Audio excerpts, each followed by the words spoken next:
आज किशोरी जी अपनी सखीन के साथ भ्रमण करवे के काजे गई हैं। अब थोड़ी बड़ी है गई हैं, तो कीर्ति मैया अनुमति दे दें, लाली ने बाहर चलो जाए करे, कोई ऐसी दिक्कत ना। सब सखीन से कहें ध्यान रखियो, भोरी है, या कि सब आभूषण और सब सामग्री को गिन के ले जाइयो। किशोरी जी आज यमुना तट देखने की जिद करती हैं और सब सखीन के साथ यमुना तट गई हैं। यमुना जी की अविरल धारा देख करके किशोरी जी तो वहीं बैठ गई और सब सखीन से बोली, आज यहीं कछु पामेंगी, यहीं कछु भोजन करेंगी, जाओ वन में से कछु फल ले आओ, वन में से कछु पुष्प ले आओ, एक दूसरे को श्रृंगार करेंगी और यहीं फल को सेवन करेंगी। तो एक एक करके सब सखियां चली गई हैं और सब ढूंढ रही हैं, कहीं से फल तोड़ के, कहीं से पुष्प आदि तोड़ करके चयन करके लाने के लिए सब सखियां चली गई हैं। इतने में ही यमुना जी के उस पार नंद भवन है और नंद भवन से श्री ठाकुर जी खेलने के लिए आ रहे हैं यमुना तट पर। ठाकुर जी पहुंच गए। जैसे यमुना जी के तट पर पहुंचे, यमुना जी के तट पर जाकर के सामने की ओर देखा, बड़े बड़े नेत्र और माथे पर सुंदर रोरी को बिंदा लगाए करके, नील वसन पहन करके छोटी सी किशोरी जी बैठी हैं। ठाकुर जी बहुत देर तक तो मानो जैसे छिप करके आड़ में थी देखने लगे। सूर श्याम देखत ही रीझे, ठाकुर जी देखते ही किशोरी जी के मुखमंडल में ऐसे आसक्त हुए, आपके पिताजी कौन है? और मैंने पहले तो आपको कभी देखो नहीं, यहाँ पे इतने बरस मो यहाँ रहते भय गए। तो किशोरी जी बोली, हाँ देखे में लग रहे हो कि 50 साल के तो होंगे तुम। नेक्से से हैं और नेक्सी से किशोरी जी तो पूछ रहे हैं कि मैं इतने सालन ते आ रहा हूँ, मैंने तो आपको देखो नहीं, आपको घर कहाँ है और आपके पिताजी कौन है? किशोरी जी बोली, अरे हम वृषभानु जी की लाली हैं और बरसानो हमारो घर है, वहीं रंग महल में हम रहमे और यहाँ हमारो खेलवे को कोई प्रयोजन नहीं है, हमारो भवन इतना बड़ा हम वहीं खेलती रहे। अरे जब ते जन्म भयो तब ते आज तक हमने तो अपनो पूरा भवन देखो ही नहीं, इतना बड़ा भवन है हमारे पिताजी को, हमें कहाँ जरूरत पड़ी यहाँ आके खेलवे की? ठाकुर जी बोले, तो फिर अपने भवन में ही खेल लो, काय को आई हो यहाँ पे, यहाँ काय को डोल रही हो, ऐसी छोटी सी हो, कोई हरण करके ले जाएगा तुम्हारो? किशोरी जी बोली, वो तो आज सखीन को मन हो कि यमुना तट पे चलें, या हमारे हम उनके संग आए गई हैं, बाकी तो या स्थान में हमारे बरसाने में मना करी गई है कि जमुना तट और जमुना के पल्ली पार जानो ही नहीं है। ठाकुर जी बोले, वो काय को? बोले, हमारे बरसाने में ऐसो कहवे कहा कि जमुना के तट पे और जमुना के पल्ली पार एक छोरा डोले और वह छोरा को नाम तो मैं ना लूंगी, ऐसो सुनो वह को नाम गावे तू प्रकट है जाए।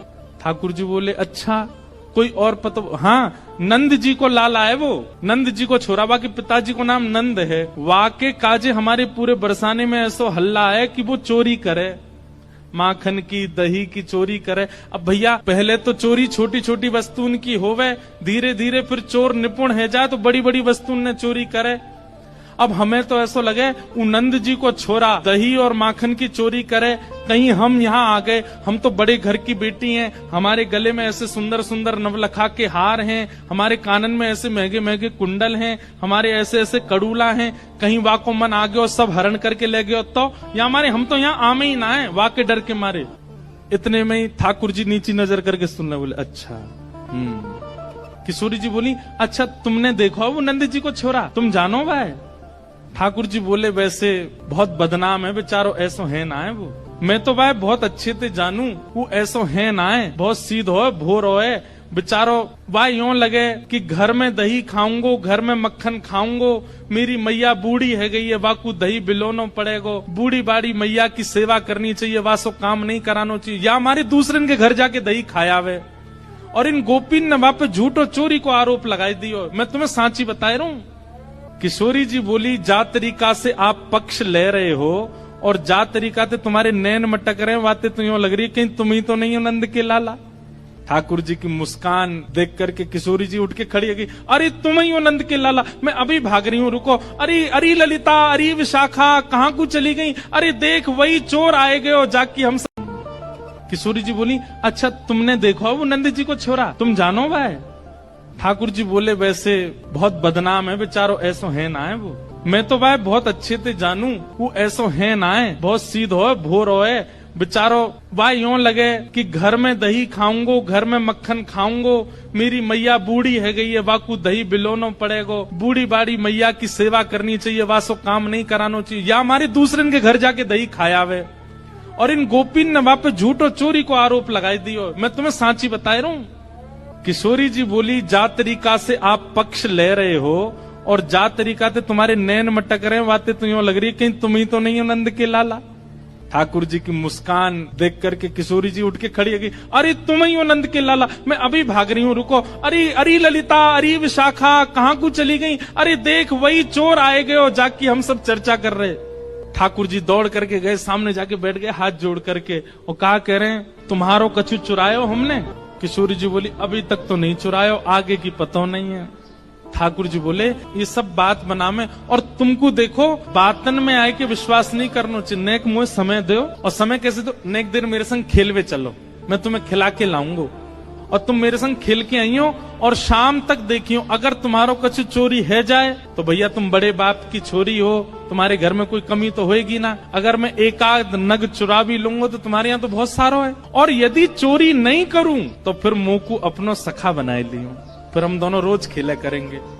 अपनी चिकनी चुपड़ी बातों से किशोरी जी को अपनी ओर खींच लिया ठाकुर जी ने, और फिर इमोशनल ब्लैकमेल कर रहे हैं। कहा, अब ठीक है, कोई बात ना है, आपके मन में पहले से ही मेरे प्रति चोर भावना है, अब वाकु तो मैं दूर ना कर सकूं, ठीक है आप तो जाओ, आपकी तो बहुत सारी सखी हैं, ललिता विशाखा सबन को नाम आप ले रही हैं, उनके पास आप चली जाओ, मैं तो अकेला हूं, देखो मेरे तो कोई ग्वाल बाल भी नहीं है।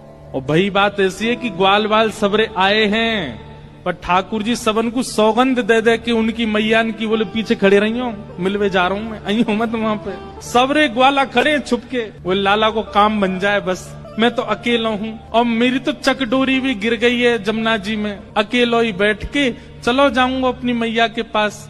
किशोरी जी इतनी भोली बेचारी, ठाकुर जी पर दया आ गई उनको, अरे ना तुम अकेले ना हो, तुम अकेले बताओ कहाँ चलें खेलवे। ठाकुर जी बोले, पास में एक आम को बगीचा है, और वह बगीचा में बड़े सुंदर सुंदर आम लगे। ठाकुर जी ने मन में विचार करी, अब किशोरी जी मिली हैं तो ने अपने जैसो गुण तो दे दूं इनको, और वहां में बड़े सुंदर सुंदर आम लगे, और वो आम को बगीचा हमारे नंदराय बाबा को ही है, आप वहां चलो, बढ़िया पके पके आम तोड़ तोड़ के प्रेम से पामेंगे। हाँ किशोरी जी बोली, हाँ चलो आम पावे चलेंगे। अच्छा, इस बीच खूब बात भई है ठाकुर जी और किशोरी जी की, हाथ पकड़ के दोनों जा रहे हैं। किशोरी जी बोली, अच्छा अपनो नाम तो बताए दो। ठाकुर जी बोले, मेरो नाम है कान कुंवर। किशोरी जी बोली, नाम तो बड़ो अच्छो है, लेकिन इतनो बड़ो है मो याद ना है रो। किशोरी जी भी कितनी बोली है, बोले मो याद ना है रो। ठाकुर जी बोले, अरे या में कौन सी बड़ी बात, देखो या को स्पर्श करो, जे कहा है, बोले कान, बोले बस या कान को स्पर्श करती तुम्हें कान याद आ जाएगा, फिर कुंवर, कान कुंवर, कान ते मेरो नाम याद आ जाएगा। किशोरी जी बोली, हाँ तुम्हारो नाम याद आएगा। अच्छा तुम रहो कहाँ को? ठाकुर जी ने अपना पूरा पता बता दियो, जमुना जी पार करोगे सीधे जाओगे, वहां पे गोकुल आ जाएगो, वहां सबसे बड़ी हवेली जो है वो हमारी है, हम बड़े बाप के लाला हैं, तुम बहुत देर से बता रही बड़े तुम्हारो महल है, ऐसो आंगन है, ऐसो सब है, सब बात है रही है। और किशोरी जी को हाथ पकड़ करके ले गए बगीचा में, एक आम को वृक्ष। ठाकुर जी ऊपर चढ़वे में निपुण कम है, और होंगे भी तो किशोरी जी के सामने आज दिखा रहे हैं, मुंह पे चढ़वो ना आवे ऊपर। 2-3 बार चढ़े फिर फिसल गए। किशोरी जी बोली, अरे तुम पे तो चढ़वो ना आवे, देखो मैं चढ़ के बताऊं। किशोरी जी बोले, हाँ आप चढ़ जाओ। किशोरी जी ऊपर चढ़ गई। ठाकुर जी बोले, प्रथम मिलन हुआ है, पहले मिलन में अपनी छाप नहीं छोड़ी तो हम काय बात के कन्हैया, अब आ जाओ ऊपर। ठाकुर जी बोले, अरे श्यामाजू, अगर मैं ऊपर आ जाऊंगा और फिर आम तोड़ेंगे तो नीचे पकड़ेगा कौन, और हम आम तोड़ेंगे नीचे गिर के सब फट जाएंगे तो पामेंगे कैसे? किशोरी जी बोली, हाँ बात तो सही है, तो कहा करें? ठाकुर जी बोले, मैंने अपनी पीताम्बरी खोल ली, आप ऊपर ते आम घेरो। किशोरी जी बोली, हाँ ये अच्छा। नीचे ठाकुर जी खड़े हैं, किशोरी जी आम तोड़ रही हैं, खूब सारे आम तोड़ लिए, ये बारो निकारो वो बारो निकारो। ठाकुर जी नीचे तो ही बता रहे हैं, किशोरी जी ढूंढ ढूंढ के आम दे रही है नीचे। इतने में ललिता विशाखा ढूंढ रही हैं, हमारी किशोरी जी कहाँ चली गई, और ढूंढते ढूंढते ढूंढते उनको दूर वृक्ष पर नील पोशाक धारण करी भाई किशोरी जी दिख गई कि ऊपर चढ़ी हुई है वहां पे। यहाँ ते ललिता विशाखा दौड़ी, ठाकुर जी को पता चल गई कि ललिता विशाखा आ रही ऊपर ते। किशोरी जी बोली, ये सब मेरी सखियां सबरी आ रही हैं, अभी इनको भी आम खमामेंगे। ठाकुर जी बोले, ये 8 और ये 9 और मैं 10वो, और आम उतर के आए 5। या को मतलब पहले तो यही पामेंगी और बाकी इनकी सबरी चतुर सखी ये सबरी पा जाएंगी, मुंह को कहा मिलेगो। सो ठाकुर जी ने कहा कियो, हे श्यामाजू जे आम ने गंदे से है गए, मैं इनको जमुना जी में धोके ला रहा हूँ। भाई किशोरी जी बोले हाँ चले जाओ। ठाकुर जी आम लेके गए और बगीचा संभालवे वालो जो माली हतो का वहां से जाके बोले, अरे तू पूरे दिन सोतो रे, बाबा ने यहाँ बगीचा में तू को रखवाली करवे को रखो है। अरे नाय लाला ऐसी बात ना, तेरी बाबा तो जाके शिकायत करूंगा। नाय कछु मत कहियो। देख 9 चोरनी आई है हमारे बगीचा में और सबरी आम चुरा चुरा के ले जा रही, मैं छीन के लाया हूं उनते। 8 तो नीचे उतरी आई, एक अबे ऊपर चढ़ी हुई है, जा देख ले उन्हें। इतने में ही महाराज बगीचा को मालिक आयो, आकर के जैसे ही माने जो दूर ते चिल्लाना शुरू, अरे चोर आ गए चोर आ गए। इतने में ललता विशाखा आई, जल्दी ते किशोरी जी को नहीं। किशोरी जी बोली, अरे वो कान कुंवर आए रहे होगो, कान कुंवर आए रहे होगो। ललता जी बोली, भागो यहाँ ते, जान बचाओ। जैसे तैसे किशोरी जी को लेकर के भागी वहां थे। ठाकुर जी प्रेम से अब आनंद में आगे बोले, हाँ अब ने बढ़िया हुआ ना, छाप छूट गई ने। ये प्रथम लीला है, प्रथम मिलन है किशोरी जी और ठाकुर जी का। लेकिन ठाकुर जी ने लीला तो कर दी, लेकिन यहाँ स्थिति ये हो गई कि ठाकुर जी वापस गए और ठाकुर जी के मन में किशोरी जी की रूप माधुरी ऐसी बस गई है। वो नेत्र, वो नासिका, वो मुखमंडल, वो कान, वो चाल, वो बोली, वो सब ठाकुर जी के मन में ऐसी घर करके बैठ गई है कि अब कोई और सुहा नहीं रहे है। छोटे से ठाकुर जी 5 वर्ष के लाला ऐसे गुमसुम चुपचाप बैठे हैं, चलते चलते हंस रहे हैं, बैठे बैठे मुस्कुरा रहे हैं। जैसे एक प्रेमी की स्थिति हो जाती है, नेक्स्ट से ठाकुर जी की वैसी स्थिति है गई। और वही स्थिति हो गई है किशोरी जी की।